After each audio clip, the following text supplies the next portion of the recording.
16 stories. Okay, hit it! You're out on the water and leaving a wheelchair or leaving your prosthetics behind and just being free. All about breaking down barriers. I knew what my limits were, and I couldn't understand why they wouldn't even just let me try.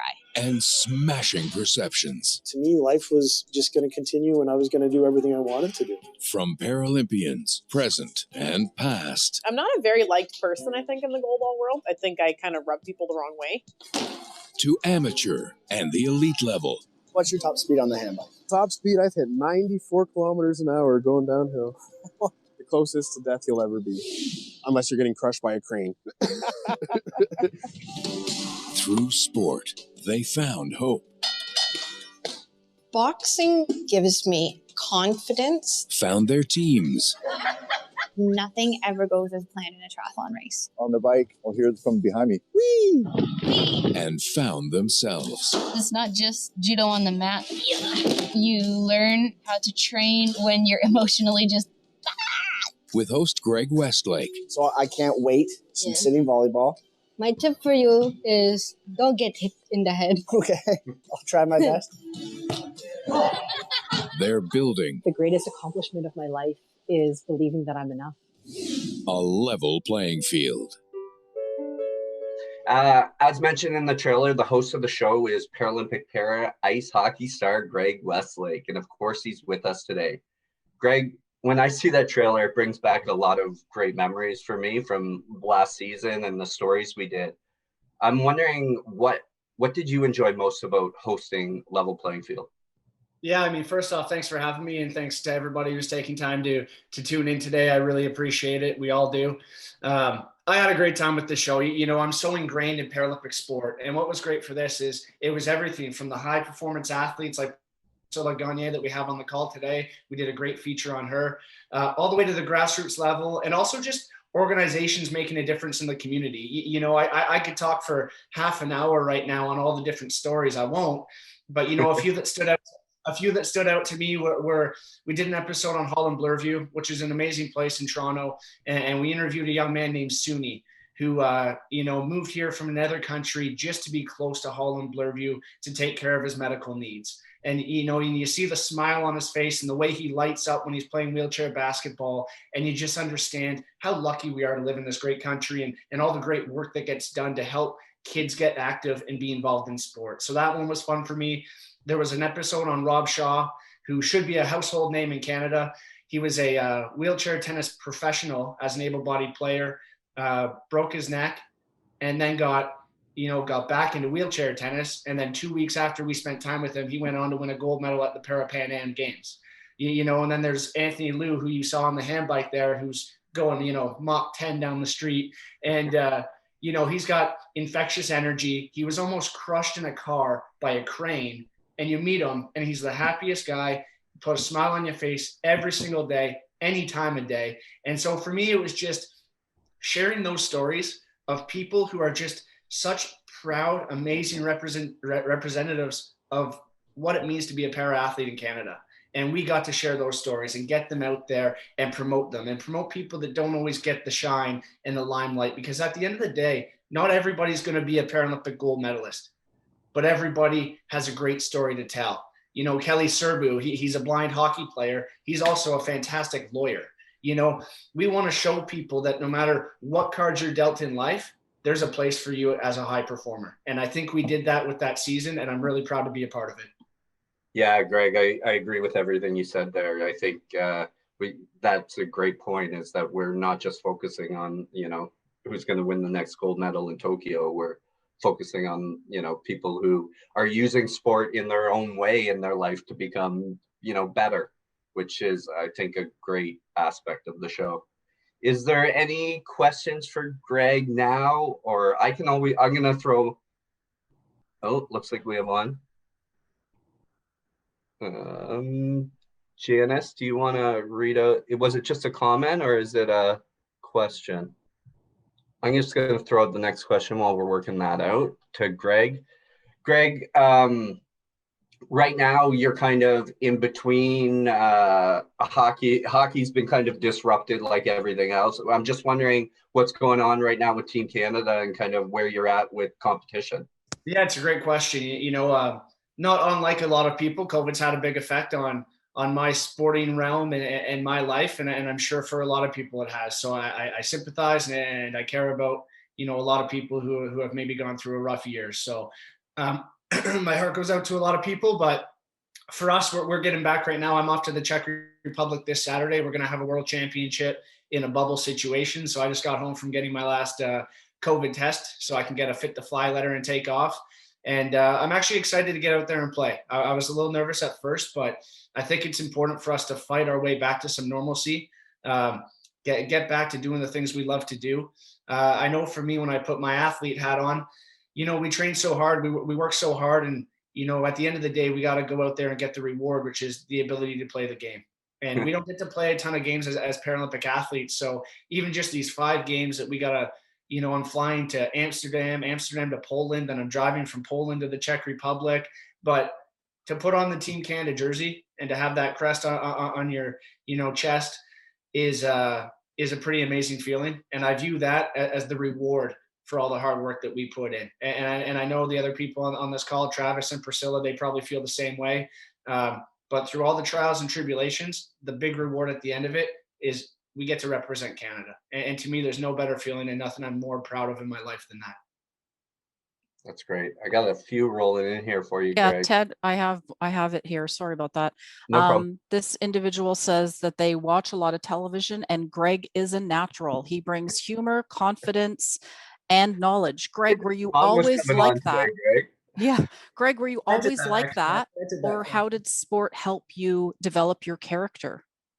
Well, first off, thank you for the kind words. I appreciate that, because I can tell you the team at AMI has been helping me a ton. I was so nervous when I first started, and, television, like sports, it's, you got to work at it to get better. And I'm still working every day to be a better host and broadcaster. Ted, who's on this call, he sends me notes all the time. And you got to be open to learning new things. And I think that's kind of how sport helped develop my character, is you got to know what you know and know what you don't know. And I have to be very willing to be coached. I have to be willing to expand my horizons. For me with sports, I'm 34 now, and I'm still learning every day. Right now there's a big push for mental toughness, sports psychology and all that. So, I kind of went from my 20s where it was just about, how strong and how fit can I get, to right now it's how can I become the most well-rounded version of myself. And so I think that's a big change for myself and a big change for sports in general. So, I think the big thing for me, just when it comes to character development, to answer your question, is just that idea of being open to learning new things, never feeling like you have it all figured out, because I think complacency is death in sports. And so, just that constant burning desire to always improve, always get better. And, for me, I come from a team sports background. So there's also a little bit of an element of help your common man, help your teammates, ask them for help when you need it. But, just try to be the best version of you and bring others along for the ride. Yeah, that's another great answer, Greg. And I can say working with athletes, it's actually really nice because you guys want feedback more than most people. You guys are really feedback focused, and it makes working with people who want to get better at what they're doing a lot easier. So I could say working with athletes is really nice in that way. We have a couple more coming in. Janice, do you want to maybe throw out one more? I can actually do it.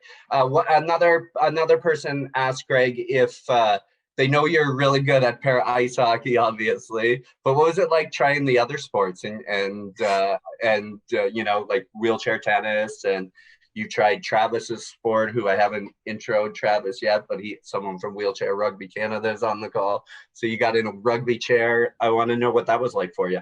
Well, it's really humbling, and I mean this with all due respect, but sometimes you watch the other sports, and sometimes sports don't even come across on TV as fast as they are in person. I know we deal with that with para hockey. I'll watch it on TV and I'll go, that kind of doesn't look as fast as it feels out there. And so for me, like I jumped out, I tried wheelchair rugby and wheelchair tennis with Rob Shaw. I mean, it's also tough because I'm going out there and trying these sports for the first time against the best of the best.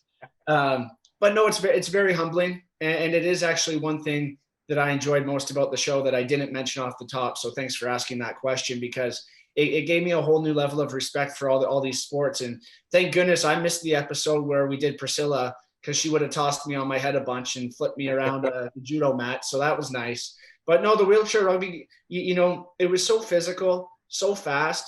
And what's funny is you're working such different energy systems. Like I'm in shape, and I went up and down the court in that wheelchair twice, and I was just panting and breathing heavy and all that. And same with the tennis. Like it was just, I would go across the court twice and just be out of breath. And it was just so humbling, so fun.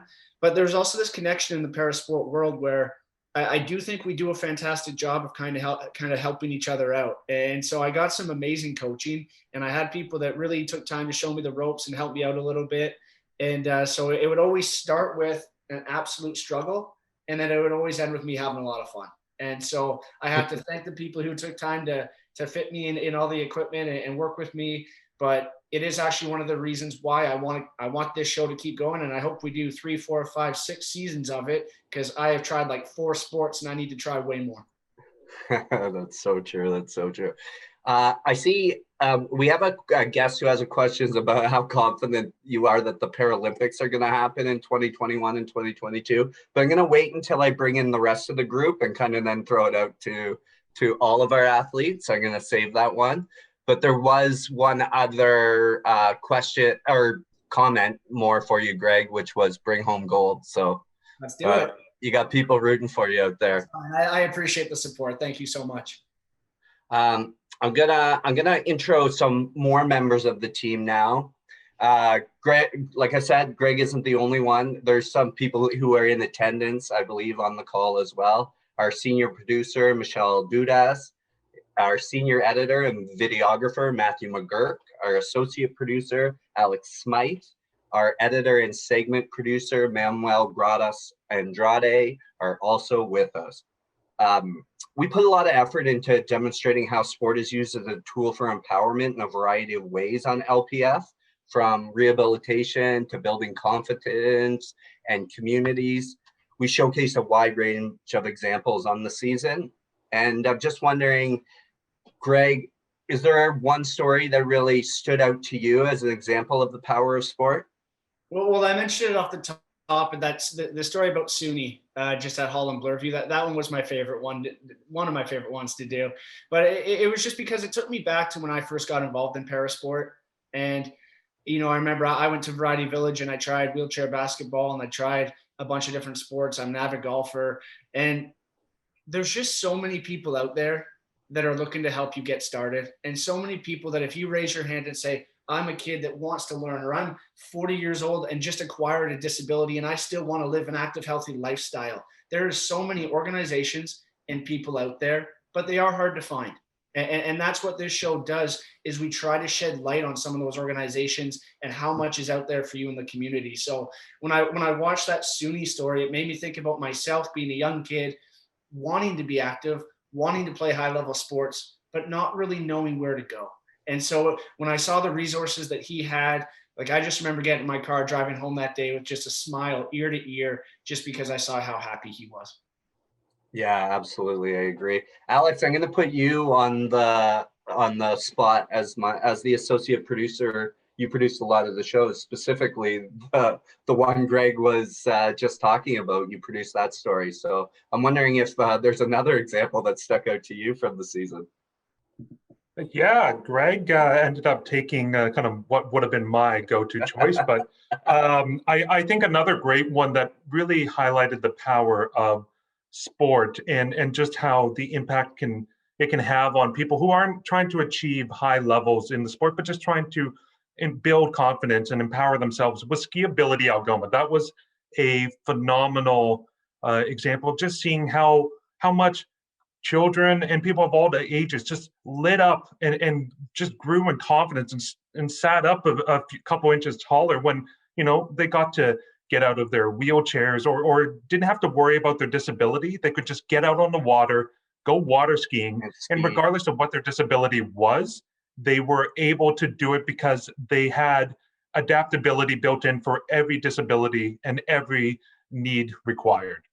Yeah, I think that one's a great example of the community that's built through adaptive sport and how people support each other. So it's another great example. And if you haven't seen the story, I really suggest you check it out. And another one of my favorite stories from the season is Priscilla Gagne, and she's with us today. Priscilla is a Canadian para-judo phenom. We featured her in season 2. And I think what really stood out to me about her story is it demonstrated the profound effect sport can have on people. And Priscilla, thanks so much for joining us today. Thank you so much for having me. It's such an honor, and I love being a part of anything that AMI does, and the exposure that you give is just phenomenal. So thank you. Thanks so much, Priscilla. That means a lot to us. Now, for people who haven't seen the story, can you tell us about the impact sport has had on your life? Absolutely. So for me, growing up was in school and just trying to fight my way to, belong, in quotes, and always being told no, and knowing that I was fully capable, maybe not to the same abilities and be as good as the other kids, but I mean, I could still do it, but they wouldn't even let me try. So when I finally discovered judo, actually initially it was wrestling in high school, but judo really gave me that chance to show and to experience what I've always known I was capable of doing, and it just completely changed my life. It satisfied me. It opened my world up. The judo community is such a big family and tightly knit, and just the opportunities that came out of it to be able to speak in other schools to other kids, other teachers, to show them, don't put limits on yourself, don't put limits on your kids. And so it's just completely changed my life in the best way. Yeah, I think it really shone through in the story too. So like I said, I think everyone should check it out. And Greg, I'm going to throw the same question to you. Just how has sports impacted your life? Well, for me, it's been everything. It's been the air I breathe since I was a little kid. I relate to Priscilla's story there a little bit. For me in high school, that there were certain things and activities in gym class that, I wasn't allowed to participate in. I remember we did I love martial arts, and I'm a pretty physical guy, and I wasn't allowed to do the week that we did wrestling because they were nervous that, my legs might hurt somebody. So I relate to that. And that's something that we need to change in our country, and we need to make sure that everybody's involved. For me, one of the most important pillars of leadership is not leaving anybody out. It's making sure that we have an inclusive environment where everybody feels welcome. So I relate to that story. But no, for me, sports was a way, other than that one bad experience in gym class, for me, sports was a way of fitting in. I grew up playing able-bodied sports. I grew up playing stand-up hockey. I moved around a little bit as a kid. And so for me, when I move, and if I move in the summertime, because my parents wouldn't want to take us out of school, that's what I did. I'd move to a new community or town. And the first thing I would do is sign up for roller hockey, jiu-jitsu, volleyball, all these things. And so sports was my way of making friends. It was my way of fitting in. It was my way of assimilating to other people. And so, at the very foundation of it all, I never sought out to be a gold medalist. I never sought out to be a member of Team Canada. I wanted to belong. I wanted to feel included. I wanted to do what I love to do. And so I know Priscilla's answer really resonated with me, and very similar to mine as well. Yeah, that's another great answer. And I think when, sports at its best, it brings the best out of us, right? 100%. Yeah. Before I ask Priscilla any more questions, I'm going to open it up, but maybe in the meantime, I will just throw more, one or two more at you. Priscilla, while we were doing the story, what was it like? Did you find it uncomfortable having us around, following you around with the camera? Not at all. I loved it. I thought it was so much fun. I could live for that. I absolutely loved it. What was really surreal for me was when you guys came to my old blind school, W. Ross McDonald in Brantford, where I was invited to speak to the kids there. And that was nostalgic for me. And it was so cool that you guys were actually able to capture it on camera. That whole thing was just beautiful and such a gift. Yeah, it made for a really nice part of the story, because I think it did seem like a little bit of a homecoming for you for sure. Yeah, it was full circle moment. Absolutely. What did you think of the final story when you saw it? I was really excited. You guys just always do such an amazing job. But what I loved was you guys capture every emotion. You know, like you guys are goofy in the beginning, showing the feet, doing the waltz, and coming out with, you know, judo is the gentle way, and then showing people getting thrown. You guys got the comedy, and then you guys got the serious parts, the difficult situations. You got the great rapport between my coach and I. And I mean, you guys really find a way to capture the whole thing in just 20 minutes. So I was really well done. Thanks. Yeah, I was so blown away by your relationship with Andre, your coach. So for me, that was an important aspect to make sure that we got in there. And I think showing athletes who are supported properly by their coaches is an important part of what we do, because it can help other coaches know the path to doing that too. Yeah, and I think it can help parents feel more comfortable sending their children with various disabilities to go do sports. My mom was always really nervous about that. So I think when you see how much a coach is involved and cares and is wise and aware, I think that would really help them feel more comfortable. Yeah, that makes sense. I got one question for you here from the audience, and they want to know, what made you want to start doing judo? I've always been a bit rough around the edges. Growing up with my brother and some of the boys, we do tap out wrestling at home. My cousin Kim was on the wrestling team in his high school. So when I got to high school, I tried wrestling as well. And I did some goalball and various sports, but I really missed the combat part of sport. So when I was 23, I decided to go back into combat sport, which in the Paralympics, the only option for me was judo. And so I put on my weight belt for the first time, and I fell in love from day one until today. Yeah, that's great. So it really is a kind of a love at first sight type story, right? Yeah, I love the submissions. It's very satisfying when teachers and staff, everybody says, "Oh, you're going to get hurt. You're going to hurt somebody else." And then you go and you're allowed to choke people. You're allowed to give them arm locks. You're allowed, and they can do the same to you. And it's so satisfying saying, "See, I told you I could do it." I'm so happy I missed that day. So. Yeah, and we had grand plans for doing another season of the show because we had so much fun to do it. But like so many other things this year, it had to be put on hold because of the pandemic. But the team didn't want to sit idly by, so we kind of developed a new show called Beyond the Field. And the concept of the show is definitely different.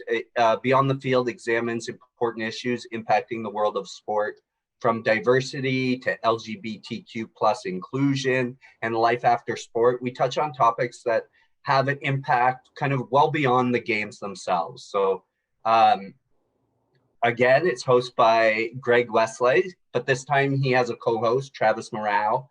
And they raise awareness and push the conversation forward through discussions with elite para-athletes, experts, and coaches. Now, I got Travis's on the call, but I'm going to throw the first question to Greg again. Greg, the show has a much different feel than LPF. Why did you want to join this show as well?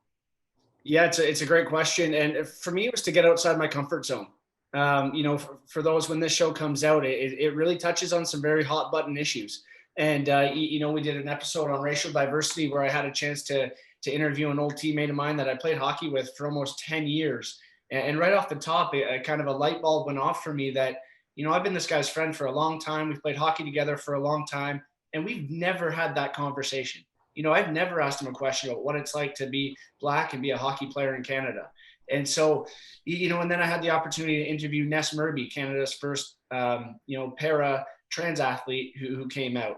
And so there's just all these opportunities, again, for me to selfishly grow as a host and a broadcaster and an interviewer, but again, to raise awareness. And so for me, it was getting out of my comfort zone, having some of these conversations that really drive change. Because as we all know, for us to drive change and become a more inclusive, better society, we need to have these conversations. And so I was very honored and appreciative that I even got asked to be a part of it.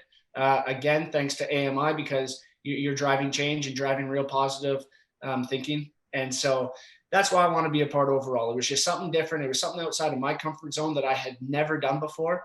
And so I said yes to it. It was a lot of fun. I can say right now, working with Travis, you know, he's fantastic. He opened my eyes to a couple great different issues. He has great interviews. So it was a lot of fun working with Travis and having a co-host for the first time with you guys. So I really enjoyed that. And then thirdly, what was fun too is, you know, we're in a pandemic and we had to get creative. And again, credit to AMI and everybody involved. You know, we had to set up cameras at home. We had to be, you know, sending files online and doing things in a different way than anyone's used to doing. And so I can't wait for everybody to see the final product because there was a lot of hard work that went into it, and I'm really proud of it. Yeah, I echo those sentiments for sure. We asked you guys to do, you and Travis, to do things that normally hosts don't have to do with handling their own cameras and things like that. I think, like you said, the team really pulled together, and I think everyone will be really happy with the show when it's done. We filmed everything now. We kind of wrapped up production yesterday, actually, and our last day of shooting was with your co-host, Travis Morale. Travis is a decorated Paralympian and a member of Canada's wheelchair rugby team, and he's also with us today, as I mentioned. Travis, we had a lot of deep conversations on the show this year. What stood out to you? You know, first I'd like to thank you guys for, you know, having me on here and, you know, allowing me to be a part of such an awesome show where, you know, we do talk about such great topics. And I don't know, what stood out to me is, as an athlete, we get kind of tunnel vision. You know, we're just so concerned with our performance and our training that we can lose sight of some important issues because, you know, we don't compete in a vacuum. And, you know, there are athletes who are facing issues with race, with LGBTQ plus inclusion. And, you know, the silence can be deafening. And just because the conversations are uncomfortable or difficult to have doesn't mean they shouldn't take place. So I thought it was great that we could, you know, open it up and have these open conversations in a way where I think other athletes can see it and really start those conversations on their own. Yeah, for sure. I absolutely agree with that. Does anyone have any questions for Travis or Greg about Beyond the Field? In the meantime, I'm going to circle back to a question we had a little bit earlier, which was, I'm going to start with Travis because I'm going to go to Travis and Priscilla first, but Travis first. Are the games going to happen in 2021 and 2022? Yes, for sure. I may be a bit of an optimist, but yeah, we're actually, the wheelchair rugby team's headed there in a week to do some test events, and just with all the safety protocols they have in place, you know, we're starting to see other sports open up and start to compete. So, you know, I'm really optimistic and really confident. Priscilla, you too? I'm equally confident and optimistic. And honestly, there's so much restrictions and so many restrictions and so many protocols that I don't believe they would go this far, this deep, and put so much effort to cancel it at the last minute. I mean, it's possible, but I really think it's going to happen. And I'm ready for it to happen. I'm ready, even if it doesn't happen, I'm ready to push through to whatever comes, but I really believe it will happen, honestly. Greg, last but not least. I have no clue, but you know, I'm not privy to that information. It's above my pay grade. But I know that when you cancel the games, the people who get hurt the most are the athletes. And as a longtime amateur athlete, I know the grind that these people do from the Olympic and Paralympic side. It's everything to us. You know, it's not the $1 million paychecks. It's the ability to go out there and represent your country. So from the bottom of my heart, I hope they happen because I know how passionate the athletes and the coaches and the staffs are. I know how proud as Canadians we are of our athletes going out there and representing our country. So I really hope it happens, and I'm training like it's going to happen. Awesome. We do have a few things in the chat that I missed. There was a positive message for Priscilla from a former student at W. Ross as well. Thanks for showing other W. Ross students and grads that we too can be awesome at something. Keep doing what you love. So that's a nice message from someone out there for you, Priscilla. Thank you for that. And I had there was one question, and I think it's a good one, and then I'm gonna let someone else ask a question, but I'm just processing this one. So any suggestions for a coach? This one I think is for Travis and Greg about Beyond the Field. Any suggestions for a coach of youth as young as 5 and up to 20 about starting some of these tough conversations that we had on the show? I think the idea is to get these conversations starting at a young age. How can we kind of facilitate that? Go ahead, Travis. Okay. That's not an easy one, guys. That's a tough one. I know I was gonna wait on this one. Yeah, that's a tough question, but I think the important thing is just to start having the conversation. I know a lot of people they're worried about offending people and they're worried about saying the wrong things. And I think when you have a face-to-face conversation, you can really feel the other person's intent. And if your intent is good and you're trying to be inclusive, I think that's a great place to start. I think, yeah, and just further to that, I think the word that came up for us a lot in our interviews was safe. And a lot of athletes and a lot of the people who were fighting for change and being a leader in that field, they just needed a safe space. They needed an environment in which they felt like they could come out without any negative repercussions. And whatever topic that was, you know, whether it was sexuality, racial diversity, whatever it was, the word that just kept coming up was safe. And so I don't think you can force those conversations, but I think if you create a safe environment where people feel judgment free, then I think you've done your job. Yeah. I think that was another thing that came up in the mental health episode. So it's a great point. Great point, Greg. I got 2 hands up, and I'm going to allow people to talk directly. Yes. Christy, go ahead. You're going to have to unmute yourself, but you're able to talk now. Hi, my name's Christy Bailey. Thanks for having me. I was wondering, during the pandemic, has it been easier to shoot your show or harder? And if it has been easier, would you ever think about going back to the old way of doing things, or would you keep it virtually? Thank you. Yeah, so Christy, that's the change from doing level playing field to Beyond the Field was completely because of the pandemic. So we actually kind of had to abandon the concept of the first show because we couldn't get out and be with the athletes in their home environment, in their sports environment. That's really what level playing field is all about. Is about interacting with these athletes and taking people into their homes, taking people into their sporting environment to introduce us to them. Whereas Beyond the Field, we felt was more conversational based and better suited having to do things remotely. So what I will say is we really liked the way Beyond the Field went, and we're kind of trying to brainstorm on how to do it differently, maybe in person in a future iteration. So there are some elements of the remote shooting that were nice to have, but overall, I think we're all eager to get back in the field and get back to shooting level playing fields type profiles as well. Well, and on the hosting side, Ted, I know for me it was for you guys, it's a bit of a logistical nightmare because I'm not great with all the tech stuff. And so we would do an interview and then I'd send in my audio file and maybe it didn't work. And so we'd have to redo a lot of stuff. So on one hand, it was nice being able to walk from, do it from home and walk into my office and record some really awesome content. But I felt bad for these guys because they had to do a ton of editing and correct a lot of my technical mistakes. So yeah, no, we like I said, we had to ask you guys to do a lot of things that we don't normally do, that normally we would take care of. So we appreciated it. And no, overall, I think we learned a lot from doing a show remotely like we did with Beyond the Field. But even if we did another season of Beyond the Field, I think hopefully we would look to do it differently and do it more in person. Maybe have our guests and our host in the same spot, for instance.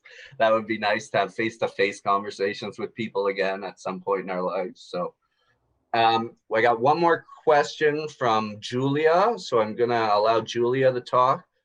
Julia, you can unmute yourself and go ahead. Hi, yes. So I was just curious if any of you have seen the Apple TV show Ted Lasso, which is about an American football coach who gets hired strangely to go coach an English soccer team. And of course, comedy ensues. But the thing that I thought was very kind of interesting about this program was about how it seemed to be that the focus was sort of less in this coach's mind on the competition as being the absolute top goal of the sport, but rather the development of the whole person. And I'm just wondering if you guys think if this represents a shift that's happening sort of across the whole sport world.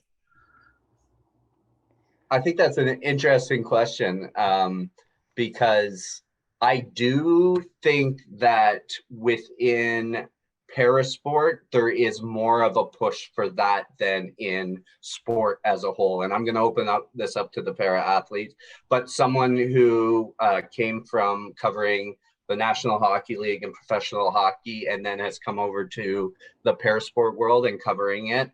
I think there is far more of an attitude of sport is about what it can do for people and how it can make us a more complete person. And I think that is the power of sport.